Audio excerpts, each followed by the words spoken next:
Aujourd'hui, maman est morte. Ou peut-être hier, je ne sais pas. J'ai reçu un télégramme de l'asile. Mère décédée, enterrement demain, sentiment distingué.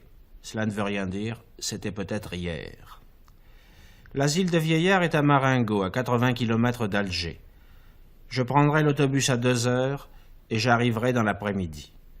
Ainsi, je pourrai veiller et je rentrerai demain soir.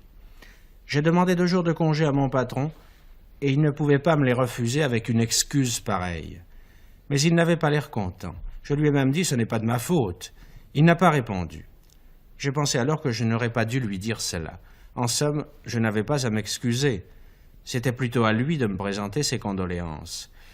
Mais il le fera sans doute après-demain quand il me verra en deuil. Pour le moment, c'est un peu comme si maman n'était pas morte. Après l'enterrement, au contraire, ce sera une affaire classée et tout aura revêtu une allure plus officielle. J'ai pris l'autobus à 2 heures. Il faisait très chaud.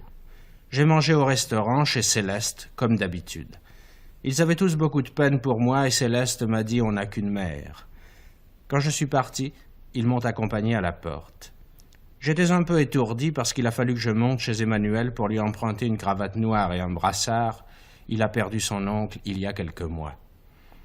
J'ai couru pour ne pas manquer le départ. Cette hâte, cette course, c'est à cause de tout cela sans doute.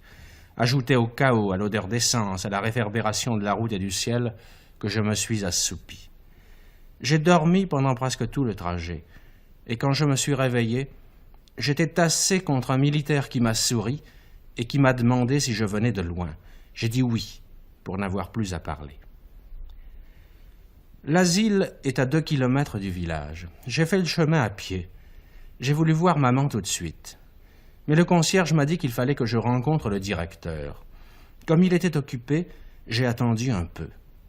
Pendant tout ce temps, le concierge a parlé et ensuite j'ai vu le directeur. Il m'a reçu dans son bureau, c'est un petit vieux avec la Légion d'honneur.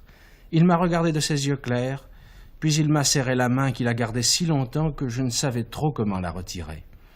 Il a consulté un dossier et m'a dit « Madame Meursault est entrée ici il y a 3 ans, vous étiez son seul soutien. » J'ai cru qu'il me reprochait quelque chose et j'ai commencé à lui expliquer.